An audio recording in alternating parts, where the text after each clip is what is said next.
hoffech leihau un rhan o 2 o'ch gwastraff. Edrychwch ar gompostio. Nid ar gyfer garddwyr brwd yn unig y mae e. Mae'r ffordd ardderchog o ddelio â phob math o wastraff o'r tŷ.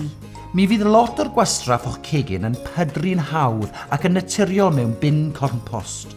Mae llai o wastraff yn golygu llai o sbwriel i roi mewn i fagiau a'i osod allan i'w gasglu.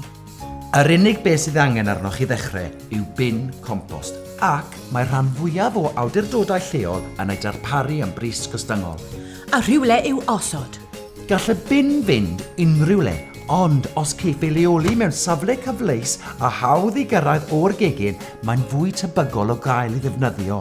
Mae'n well ei osod ar bryd fel y gall mwydod a ffrydfetach Term technegol yw hwnnw. ddod o hyd iddo'n hawdd. Mae'ch bin compost angen cymysgedd o ddeunyddiau i weithio'n gywir. Enw'r rheini yw pedrwyr cyflym. A phydrwyr araf. A'i term technegol arall yw hynny. Fel mae'r enw yn awgrymu, mae pydrwyr cyflym yn pydru'n gyflym.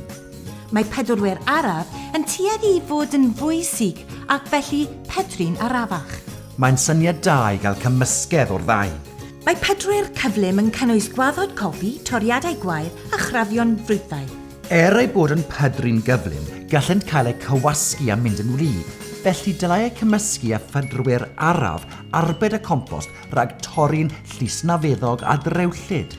Mae pedrwyr araf fel dail, naddion pren a phlisgyn wyau yn rhoi gweaid i'r compost ac yn creu pocedi aer trwy'r domen.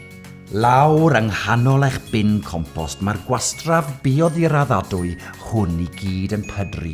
Gyda help pryfed a microorganebau. I greu compost cyfleus a rhad ac am ddim y gallwch ei ddefnyddio yn eich gardd.